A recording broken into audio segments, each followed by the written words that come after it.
Akkuma ribaakeen viidiyoo kana waraabaa jira har'a eda rimna qabu dee dhugaa rabbi baay'ee gaddee jireenyi biyya lafaa abdiin kutachiise dhugaa dubbachuuf taanaan jechuudha. Erga gaafa Hacaaluuti erga Haacee wareegameeti wanni fedhetee yoonaan jira onni keenya rifatu ture. Wanni abbaa fedhe du'e yoonaan jira Haceenuun hundu'e jedheetiin achi garagaree deemaa danta'a waan jechuun akka duraan yoo an duraan xiqqishuma gadda yoo dhagee nan bu'aa beektanii erga gaafa Haacee wareegameeti imimmaa illee naan dhufu bakka onni keenya goggoge garuu miirri rifannoon akka gaafa Haceedha rifadheef kalee sanatti dhaga'ame yeroo mucaa birraan kun du'e jedhan my god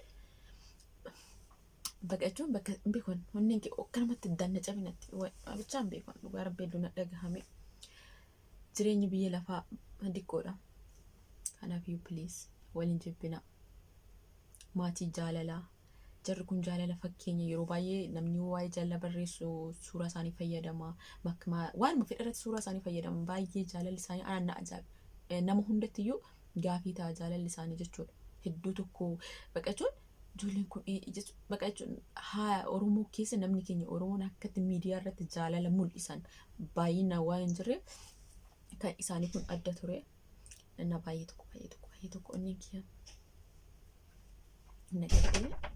baay'ee gaddee bicha waan haasa'uun beeku እና waan jedhuun qabu rabbiin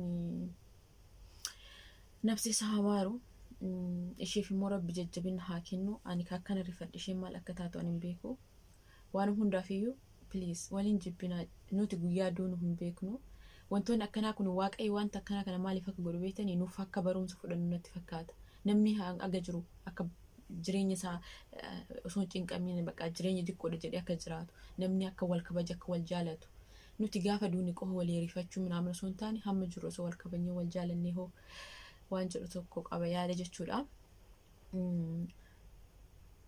Yaa rabbi kiyya gayyoo dhugaa rabbi jireenya abdii nama kutachiisa wantoota kanaa yoo argitan kalaasaan jechuun sodaatta bara waan ummoo atilleen har'a duutu wayisitti fakkaataan dhugaa kaleessa maal akka jedhe beektanii harmee koo yeroo dheeraadhaaf warqii koo galii jechuun si arga baqa jechuun yaaddoo maatii kiyyaa kottu galii waan jedhanii ookii har'a bora osoo jedhu har'a waan ga'eef baqachuun abdii kutadhee rifadhee yaa rabbii kiyyasuma harmi kee nan argisiisin homaa tokko nan godhin jedhe sababni isaa baqachuun bichaan beekan miira addaa keessa hin galle jechuudha.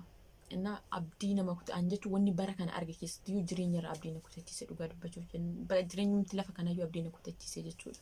Kan duraan waan takka yaadee akkas waa'ee du'aayyaan amma bakka of sodaadha jechuudha lubbuu kiyyaafiyyuu jechuudha. Beekan maal akka jedhu beeku jechuun nama dheengadda bashannanaa turanii irreecha deemanii suuraa ka'anii sabboona dhammoo mucaan jechuudha akka isaan walirraa bareedan jechuun yeroo baay'een barreessaa fi isheedhaaf jechuudha isheen illee naa barreessiti haadha manaa isaatiin baay'ee nama inaafsistu baay'ee namatti toltu jedhaanii mucaa kichuu takka qabu maal jechuun maatii jaalala akkanatti uummataaf fakkeenya ta'anii otuma jaalala isaanii dhadhamatanii hin wannaan jedhin amma yoo wal biraa dhabaman jechuun maal akka namatti dhagamu amma maal akka jedhu hin beeku. Innaa jireenya biyya lafaa hamma kana xiqqoodha. Anis atis guyyaa duunu hin beeknu. Kanaaf immoo hamma jirru wal jaalannee wal kabajnee osoo jiraannee maal qaba namni waanuma xiqqoo tanarratti nama meeqa wal nyaachaa oola guyyaa kana nama meeqa wal lolaa oola nama meeqa wal fixaa oola jireenya xiqqoo kana jireenya bara dheeraan jiraanne jechuun kan guyyaa duunu hin beekne jechuudha.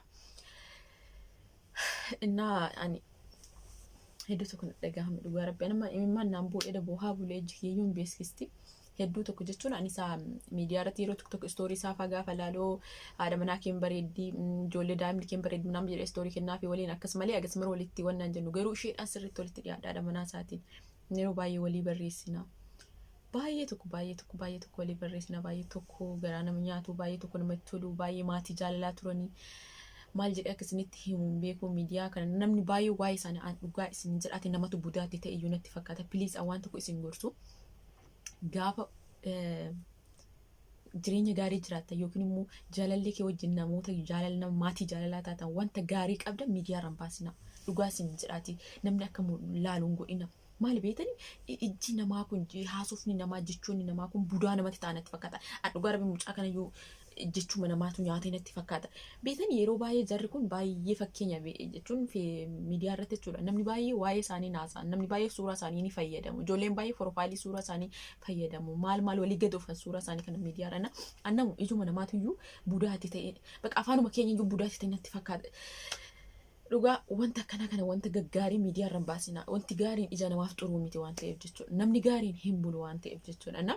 Gaafa jireenyi kee gaarii ta'e dhufuma keetiif jechuudha. Miidiyaa irra baastee hin mul'isin baay'ee dhugaa. Ija namaatti bu'a waan ta'eef jechuudha. Afaan namaa budaa.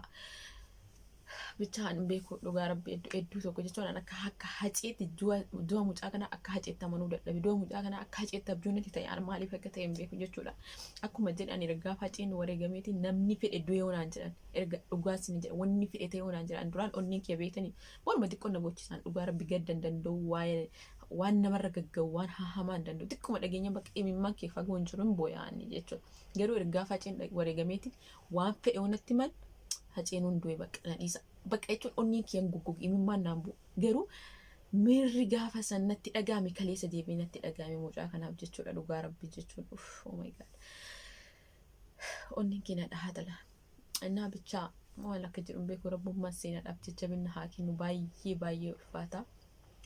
Baay'ee jechuudha baay'ee innaa kana isiniin jedhaa maaliif akka viidiyoo kana hojjedhe beektanii piliis wali hin jibbinaati wal jaaladhaa. Jireenyi biyya lafaa xiqqoo. Innaa akkuma ribaa keen viidiyoo kana waraabe har'a fuula koollee ilaalinaa waan hundaaf chaawu.